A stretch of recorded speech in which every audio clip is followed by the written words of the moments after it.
Ielts Listening, version 56658. You will hear a number of different recordings, and you will have to answer questions on what you hear. There will be time for you to read the instructions and questions, and you will have a chance to check your work. All the recordings will be played once only. The test is in 4 parts. Write all your answers in the listening question booklet. At the end of the test, you will be given 10 minutes to transfer your answers to an answer sheet. Now turn to Part 1 on page 2 of your question booklet.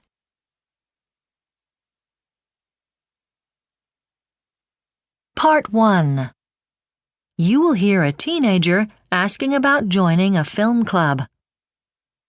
First, you have some time to look at questions 1 to 4.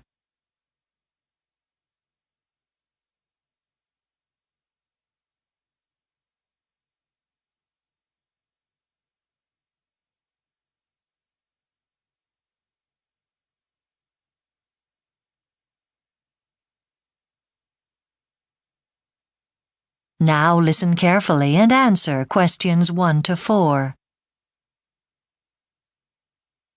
Hi, can I help you? Yeah, I saw on the internet that you have a film club here at the cinema, but there wasn't a lot about it. Can you tell me a bit more? Yes, we're still setting up the web page. Sorry about that. We only started the club a few months ago. It's been very popular right from the beginning. We have regular film showings and there are lots of other benefits. How often does the club meet? Every 2 weeks, on Thursday nights. OK. And I'm 16, so could I join? Sure. People of any age can join. Right. So how much does it cost to join? Well, it depends. The basic charge is £24 a season, but for people eligible for concessions, it's £21.50. I'm a student. You'd get the concession rate then. That's good. That entitles you to free entry to the club films and also to £2 off tickets for all other films on at the cinema. So you'd pay £4.50 instead of £6.50. Great. OK. Now, I don't know if this applies to you, but club members are also eligible for 3 hours complimentary parking when there's a film on. Well, I don't drive, but my girlfriend does, so it might be useful, yes. OK, well, I'd definitely like to join. Before you hear the rest of the conversation, you have some time to look at questions 5 to 10.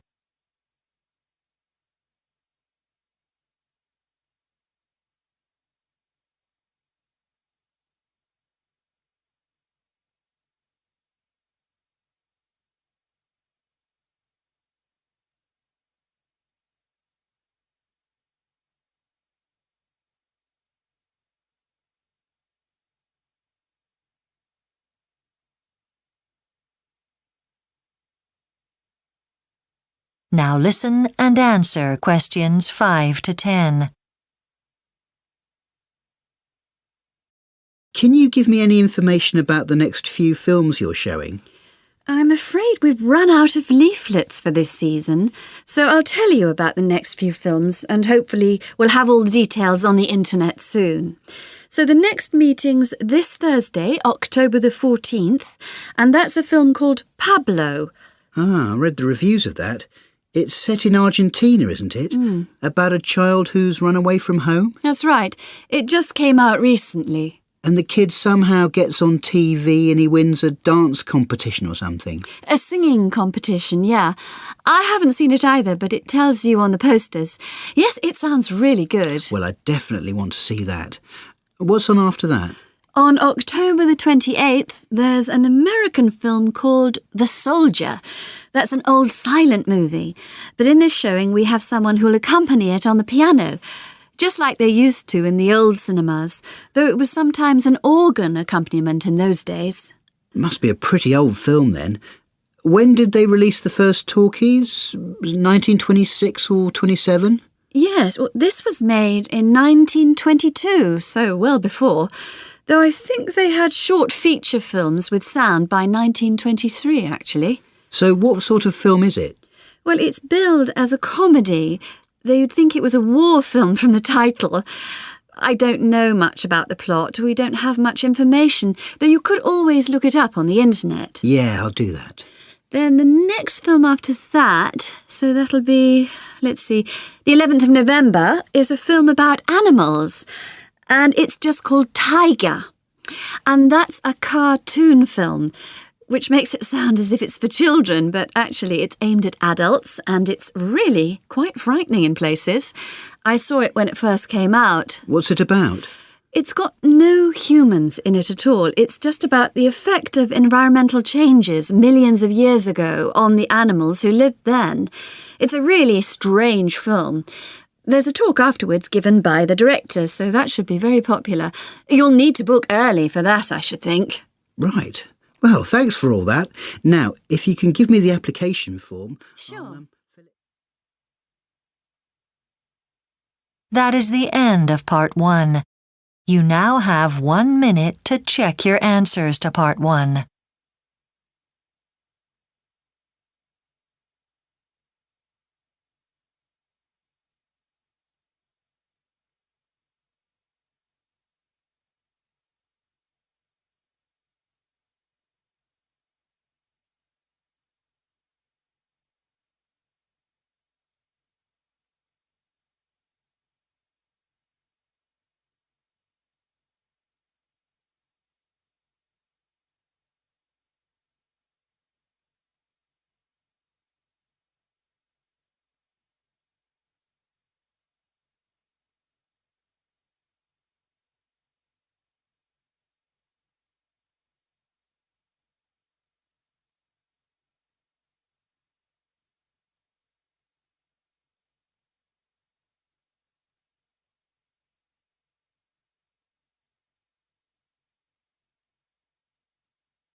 Part 2. You will hear a radio program in which a man called Stephen talks about an organization called extrahands.com. First, you have some time to look at questions 11 to 15.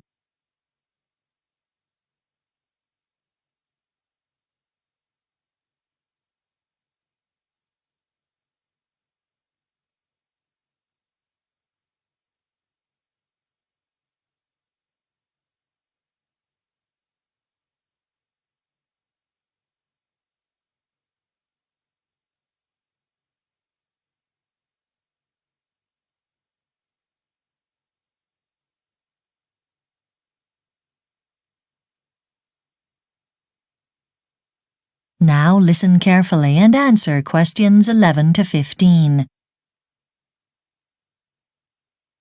Stephen Jennings has been involved with an intriguing organization called extrahands.com. I'll let him explain. Thanks. Yes, extrahands.com was started 15 years ago by two New Zealanders who'd bought an old farm building and some land. They wanted to go organic, but they realized they'd need help clearing the fields for cultivation, and they just didn't have the money to pay for it. But they knew lots of people wanted to visit New Zealand. So they set up a website and advertised for volunteers to come and help on the farm there. Anyway, they got lots of volunteers, and they got their farm going, and extrahands.com was born. Today, the organization matches people who need help with people who are willing to work as a way of seeing the world. You can either be a host if you need assistance, or a volunteer if you're offering to work. In either case, to become a member, you just fill out a form on the extrahands.com website and pay the $25 subscription. You only have to do that once. But for your membership to stay active, every 12 months you have to go back to the website and check the details on your form there, adding information about any help you requested or work you did over that period. So how does it work? Well, if a host has some work that needs to be done, he or she goes to the extrahands.com website and posts a description of the work. So the way most volunteers access these details on the website is by specifying the country or region they're interested in working in, but a few search according to how long they want to work for. Not many people have strong feelings about what sort of work they want to do. They're mostly fairly open about it. If you're interested in volunteering for a particular job, you can email your host to arrange the dates and establish things like accommodation and hours of work. It's all fairly informal. There are no legal documents or anything like that. But you do both need to have some sort of written record of what's been agreed before you actually arrive. What about problems? Well, there are too many members for the organization to be able to investigate them all. But there's an online message board where members can post details of any difficulties they've had, things like unsatisfactory accommodation or volunteers who haven't done the work agreed, and this works very well. Before you hear the rest of the program, you have some time to look at questions 16 to 20.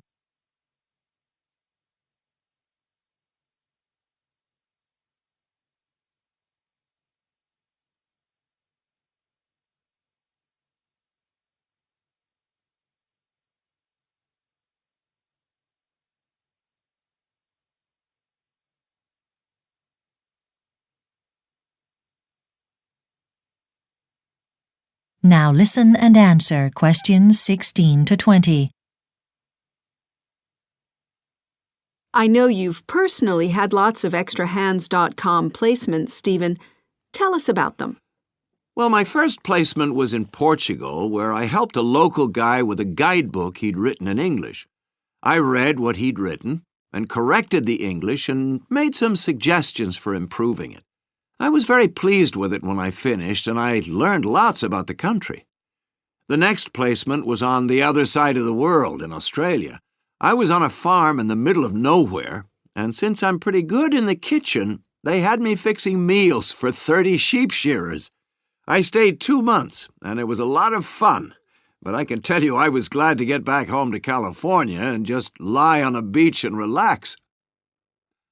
Okay, then, after a well-deserved rest, I did a job in South Korea for a small company that wanted an English speaker to show visiting Americans around. They gave me some books to read, and I learned as I worked. I loved it, and I developed a real taste for Korean food. My most difficult job was for an older lady in the USA. She had a gigantic house and grounds, but she couldn't maintain them all herself. So I worked for her, digging and planting flowers and stuff around her swimming pool. And she grew tons of vegetables, too. She was nice, but she fed me hot dogs morning, noon, and night. Now, my most recent placement was last summer in Italy. I helped a family add a room onto their house. I didn't speak Italian or know the first thing about building, but the husband had an English-Italian phrase book, and together with sign language showed me exactly what to do. And the wife's cooking was out of this world. Thanks, Stephen. And if you want more information about... That is the end of Part 2. You now have 30 seconds to check your answers to Part 2.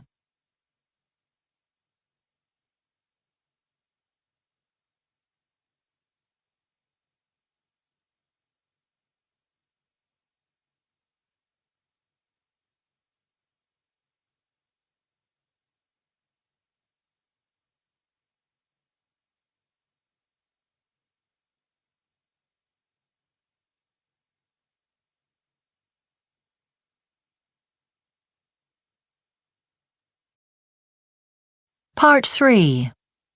You will hear part of a discussion between two drama students called Charles and Lorna about a songwriting course. First, you have some time to look at questions 21 to 25.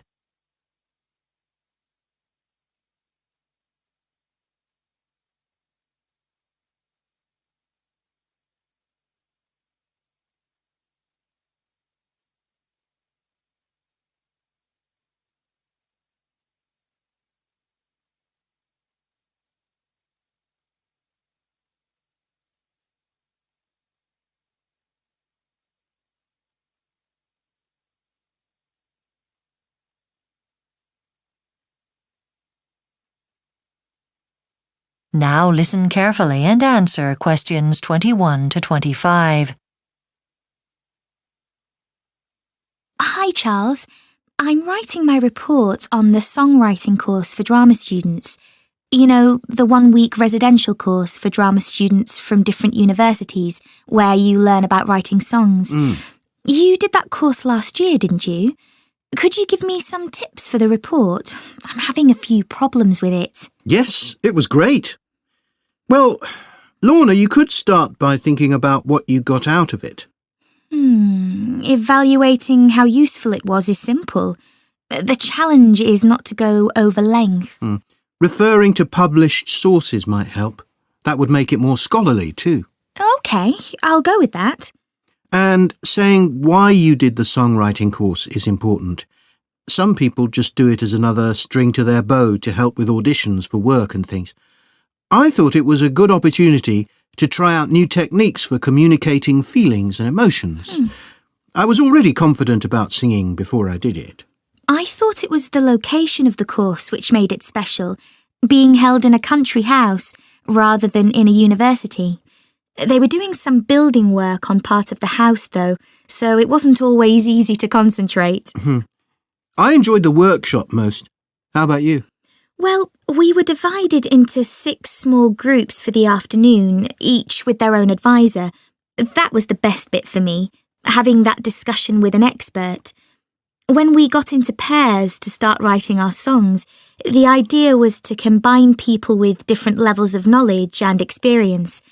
But my partner preferred working on her own generally. And what did you think of the course content? I hadn't realised before how important the structure of a song is to its success. Yes, we learned it's no use writing the most beautiful words and melodies if there's no shape. And we learned about the importance of a chorus in a song. I knew about that stuff from my singing classes. It's a bit obvious, isn't it? I suppose so. It was the input on lyrical styles and forms that I found tedious. You could always look them up on the web. Anyway, how did you get on with writing your song? It was tough, and Peggy, my partner, was hard work, which wasn't funny, and writing was a slow process as a result of our lack of communication. By the time we finished, I was exhausted. Writing music from the heart is like that, especially by the end of a course. Before you hear the rest of the discussion, you have some time to look at questions 26 to 30.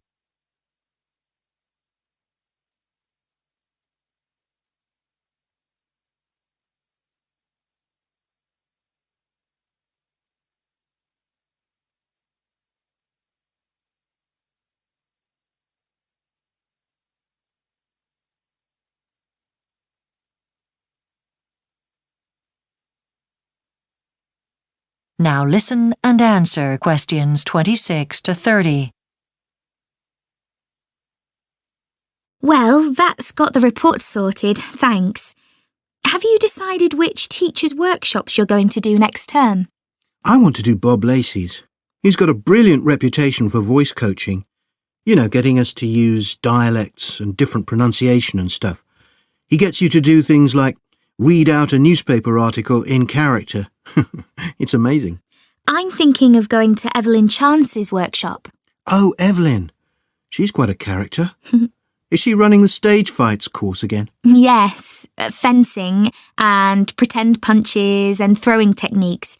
She really knows how to help actors use the whole of the space available. Lots of people like Ted Winter's workshop. He knows how to deliver. He's keen on actors conveying emotion through their bodies and faces alone. It's a great way to reveal complex relationships and situations to an audience without making a speech of any kind. I'm definitely going to sign up for that one. If you want to understand a director's ideas, Kevin Gray's workshop would be perfect for you. He likes telling people what to do, and he's always saying you can't have a company of actors reading a play any way they want because they'd end up fighting amongst themselves. They must listen to the director. What about Dorothy Thomas? She's good at activities for getting rid of stress and, emptying your mind of all thoughts about the past, and that can really help when acting. Well, I think I'll put my name down for... That is the end of Part 3. You now have 30 seconds to check your answers to Part 3.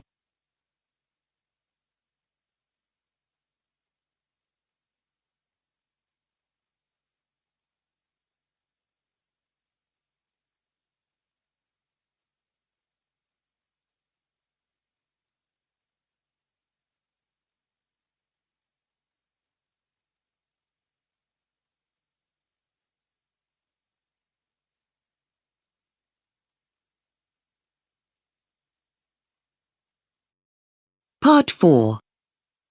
You will hear part of a talk about recent research into the design of workplaces. First, you have some time to look at questions 31 to 40.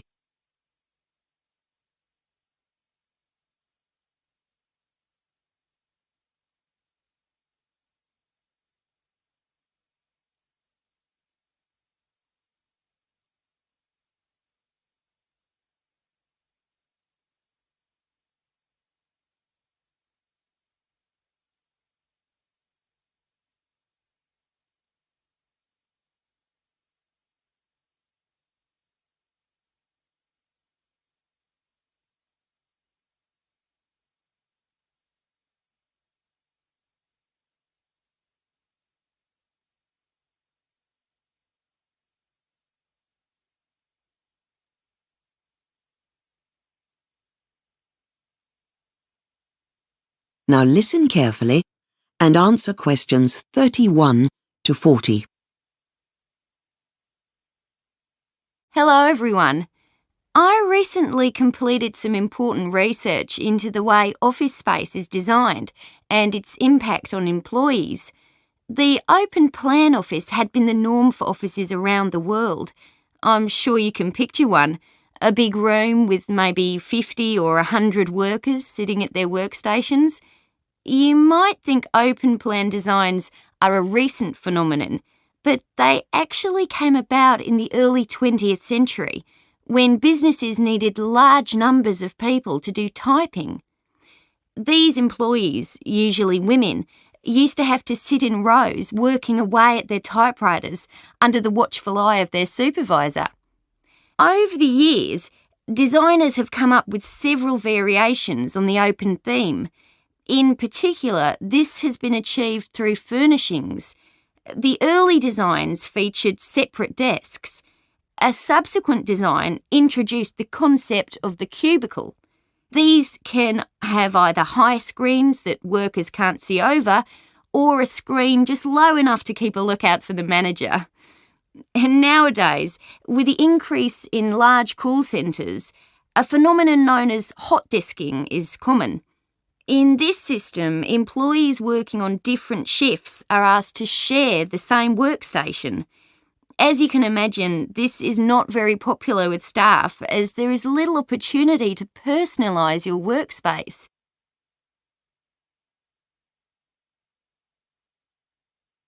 In fact, my research shows that employees in general dislike the open plan design.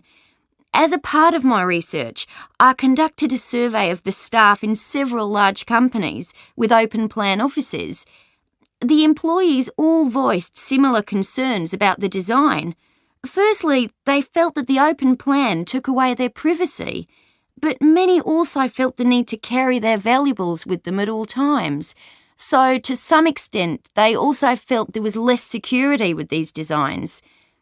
Another common complaint may be something for employers to consider when choosing this type of design, and this was that these types of office space are bad for the health.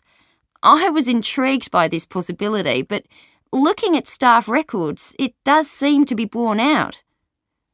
So, if this design is so unpopular, why is it so commonplace? Well, the answer to that is in the benefits that the employers feel this type of design has. Of course, there is the obvious benefit that this design significantly reduces costs, both in terms of rent and even in terms of energy use. Employers also argue that an open plan design leads to better teamwork and communication.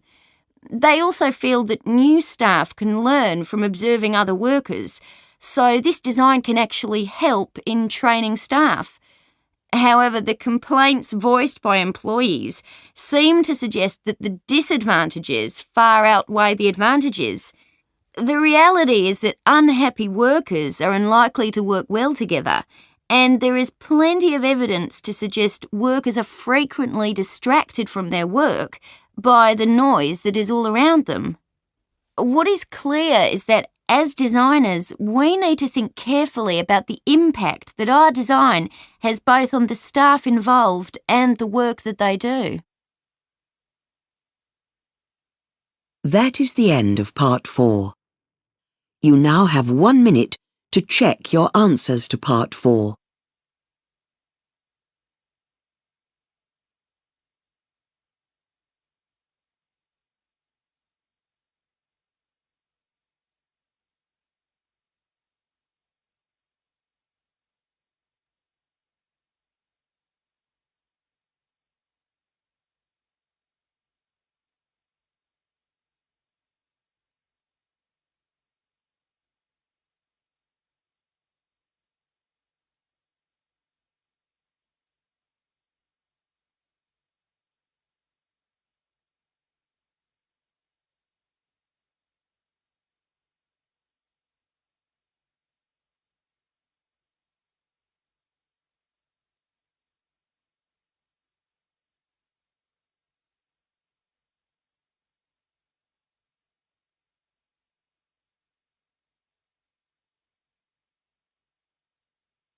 That is the end of the listening test.